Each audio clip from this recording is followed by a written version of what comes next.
Hey everyone, in this video we're going to be describing a quick, simple, easy, high probability trade setup, and we have labeled it the BackBurner trade setup, and hopefully it helps you profit. So first off, what is this trade setup? To put it simply, it's the first 5-minute or first hourly oversold conditions after a significant bull run. And essentially the psychology of what's going on, you have a name that's been running very strong. You have bulls on the sidelines that have not been able to get in because it's overextended and they don't want to chase. So they look to buy on the first consolidation pullback, and those oversold conditions generally get high probability. Anti-FOMO, how does it get its name? So why is it a BackBurner trade setup? When I'm looking at a name that is running really hard and I clearly have missed the best opportunity to get in as a bull and I'm no longer comfortable with the risk to reward of a bull entry, I just say to myself, okay, I will patiently wait for the BackBurner trade setup. It may not happen today, it may not happen for a few days, but I know that the next time this ticker hits oversold conditions on this time frame, I am interested in a trade. And that keeps me from making a FOMO bad entry and keeps me patient. I first noticed this trade setup in cryptocurrencies. I had some friends that knew nothing about trading. They were in the crypto space, and I wanted to give them something that was very simple because they were trying to trade, and I knew that they weren't going to put in the time and dedication that they needed to actually know what they were doing. So I just looked at Bitcoin and said, when this little line drops under the number 30, referring to the RSI on the 5-minute time frame, buy. And during that massive hype run in 2017, if you bought Bitcoin on 5-minute oversold conditions, your probability of a great entry was extremely high, and it was pretty much trading 101 for dummies. So when you're in a name that's ideally in blue sky, that's when we look for this trade setup to have its highest probabilities. I then applied this to stocks after using it in crypto years ago, and I have been very, very pleased with the probability, how high of a probability trade this is in terms of the frequency that you do get noticeable significant bounces from these levels when these conditions line up. So there's many different ways that this trade can show up, many different details on individual names with how this trade setup is forming. But if we want to have a checklist of what are the most ideal conditions with the highest probability, and if I want to be extremely picky, I wait for all of these check marks to be able to be ticked off. And it's important to note that if you don't like trading oversold bounces, this trade setup is not going to be for you. If you want to work on your oversold bounces, this is the kind of trade setup that you should paper trade, observe, and get a lot more experience with to hopefully then apply it in the future. But the checklist of the ideal conditions are: number 1, no news, no earnings, nothing fundamental as for the reason for the pullback. It just should be a pullback because the bulls were overextended. It's time to consolidate, and nothing else aside from that. Number 2, we need high liquidity. We need hundreds of millions of dollars traded, and I'm talking about names like Tesla or OSTK, a lot of volume and liquidity, because names that don't have that volume and liquidity and have wider bid and ask spreads can see RSI levels get more overextended than those names that are high liquidity trading. Number 3, it keeps the longer term uptrend intact. What I mean by that is, if I'm looking for the first 5-minute oversold conditions from all-time highs, I want to see it looking for an hourly higher low as well. So generally, we'll look for the first 5-minute oversold conditions to try and set our hourly higher low. Same thing, if I'm looking for my first hourly oversold conditions, I want to be looking for a daily higher low to maintain the daily uptrend. Number 4, I want the shorter term time frames in a waterfall. What does that mean? It means I want the bears as extended as possible. I don't want to see little bear flags on the way down cooling things off. If I'm looking for first 5-minute oversold conditions, I want to see a fast hard drop. I want to see the 2-minute time frame with that fast hard drop as well, because the more overextended the bears are, the more likely a V-shape like recovery is going to be the result of that oversold bounce. And that V-shaped recovery is important because that allows us to maneuver partial positioning, which we'll go over in just a bit, and that allows us to get in a very comfortable position to be in control of the trade. And number 5, you want to have historical examples. Look back on the ticker. Say, okay, last time we had a significant bull run, how did first 5-minute oversold conditions react? And if we see, yep, played out, nice bounce, that gives us more confidence that this time it's going to happen again as well. So now we're going to look at entering and exiting for this strategy. As with any trade, we need a game plan. We need to know what we're going to be looking for scaling in. We need to know what our targets are going to be, and we need to know what our stop loss is going to be. In this trade, I generally only use RSI for my entries. In other trades, whether it's bottom fishing or other oversold bounces, I like to have a support level nearby that I can be trading off of, that I can put a clear stop loss below. In this instance, we generally don't have that, so it takes a little bit more guts in terms of just entering based on one indicator, which is RSI. And in this example, let's just give a rough trade setup and something that I would do. So let's say we just hit all-time highs in Tesla and we're hitting our first 5-minute oversold conditions. My style of trading for this BackBurner trade will be to make one entry when the 5-minute RSI breaks 30, and it will be to save a second entry if the RSI gets down to 20. Now, if we only go down to 27, I get my one fill and then the bounce starts and I'm positioned fairly well. If we drop all the way down and things start to get extreme, I'll get my second fill, I'll have a better average, and at that point, if we keep dropping, I have to set my stop loss based on a dollar amount of risk that I'm willing to take on for the trade, because again, the last thing we want to be doing is entering a trade and it's just in free fall. And next thing you know, you don't have a stop loss and you're in a heavy red position. And this could be the kind of scenario where we go through our checklist and maybe we don't know about news. Maybe news did come out and we missed it. And the last thing we want to be doing is scaling in to a first oversold bounce trade BackBurner and not know that news just came out. So again, stop loss is always required. And if I only fill one position, I don't worry about a stop loss. If I fill both positions, then I drop down and put my stop loss in.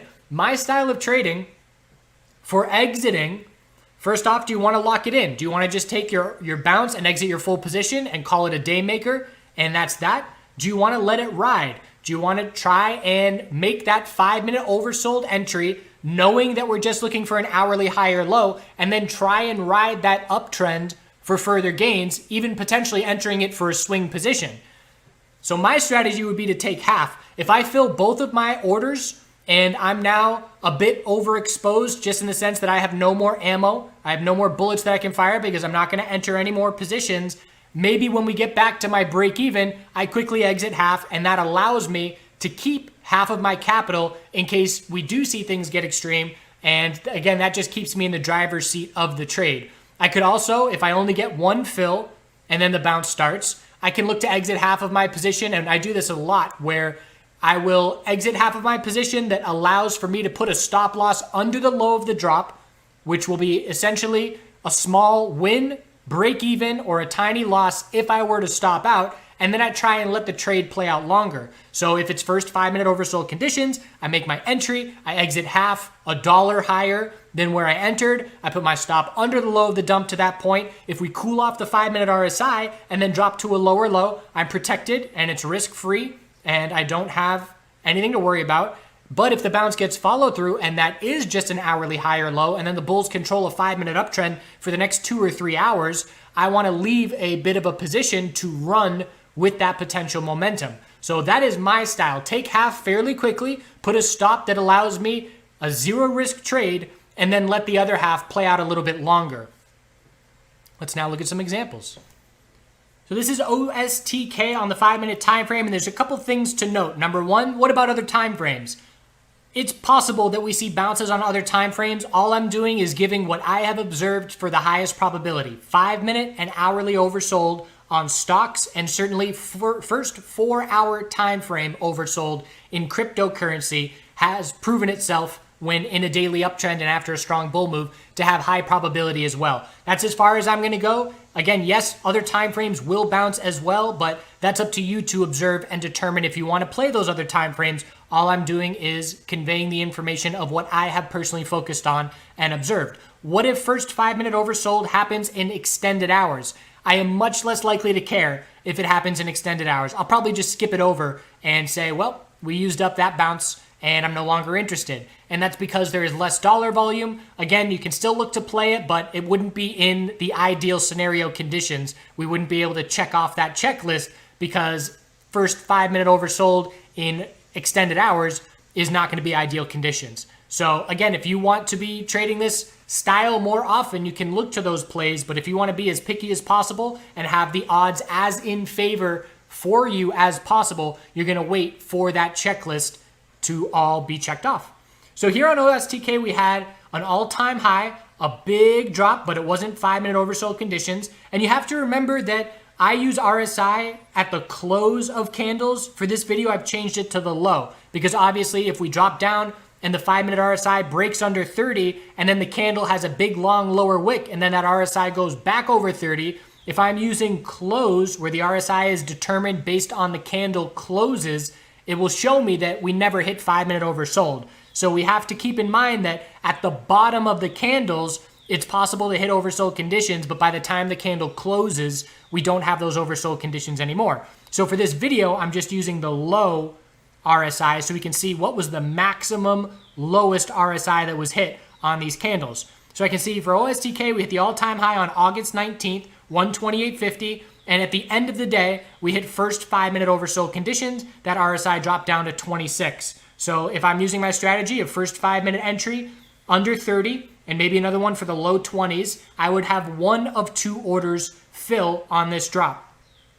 For me personally, timing is important as well because this is happening at the end of the day. I'm going to lock in my profit if I don't want to swing trade the position, because I know if this bounce is going to get followed through and just set an hourly high or low and look for hours of upside, I will have to hold it for a swing position. So that's important. In this instance, we went 119.44 and then 15 minutes later, we're up at 122.17. So a very quick 2% bounce. And then that move into the next day saw follow through of 4% of upside. So just as a rough example, I would probably just lock in a little day maker, a little 1% trade on this bounce, knowing that it's the end of the day, knowing that I don't want to swing trade it, and just quick and easy, scale in, one position out of two fills, exit that one position for a 1% gain.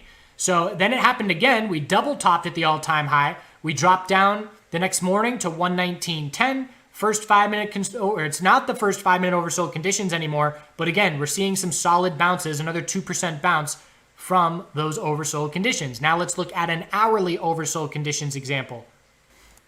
So this is an example of GRWG, and we're going to be looking at the big, massive run up to all-time highs and then the pullback. And we were on our second day of consolidation, which means we're looking for a daily higher low to form. We're still easily in a daily uptrend, and we're watching for first hourly oversold conditions. So zooming in, and again, right now I've got my RSI turned on to show me what the RSI was at the low of those candles. Generally, when I'm trading, I'm using it at the close of the candles to keep an eye on it. But again, this is for the video example. And we can see that the first hourly oversold conditions were hit the second day of consolidation in the morning. That RSI dropped down to a low of 25.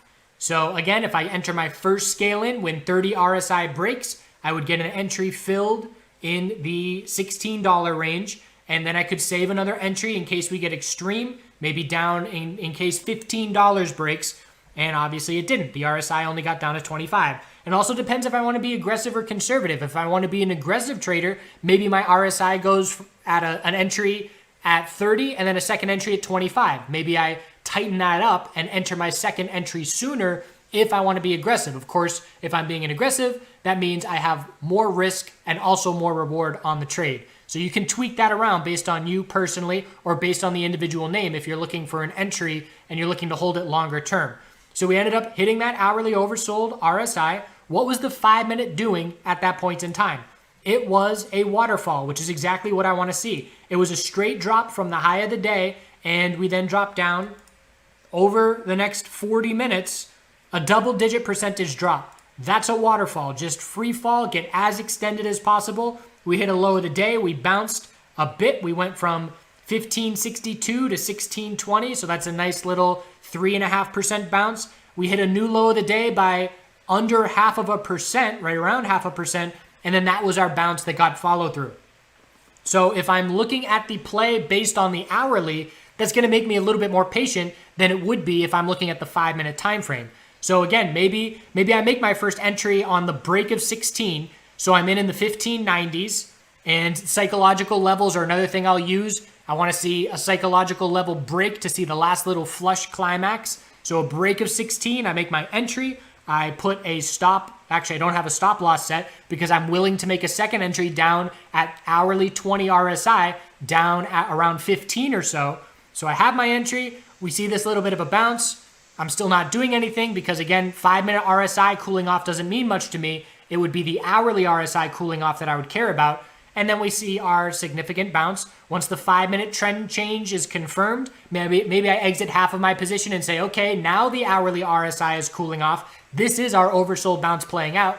And now I'm no longer looking to enter my second position because this is the bounce. So I pull my bid for my order down at $15 and I sell half of my position for, let's call it a 50-cent gain. Now, my break even with an entry at 16 and selling half for $16.50, my break even is $15.50. If I put my stop under the low of the day, I have zero risk and I can let that trade play out further. And in the end, we ended up going to $17.60 that day and saw some nice follow through. So that would have been a 10% win from an entry at 16 all the way up to $17.60. Again, once I sell half, it's no longer a 10% win on that position because obviously I have less shares, but you get the idea. You could choose to hold the whole position. You could choose to just lock in the whole trade once you get a few percent. It all depends on you as the individual as far as how you look to let it play out. Again, if it's a name that is in a very strong daily uptrend and you want to hold on to a swing trade entry, you're looking for that first hourly oversold condition and you're trying to establish yourself in a position that you can comfortably swing trade from there to try and keep that daily uptrend alive and ideally make a nice entry on that daily higher low. We can also look for this trade to be a thing on first daily oversold conditions when we're looking for a weekly higher low. That just happens way less frequently, but it is still a trade to be watching. So this is something you want to be playing around with now. Observe. If this is a new concept to you, observe and paper trade it until you get comfortable and then can utilize it with real money. Feel free to ask any questions. Be happy to answer them. Have a good day.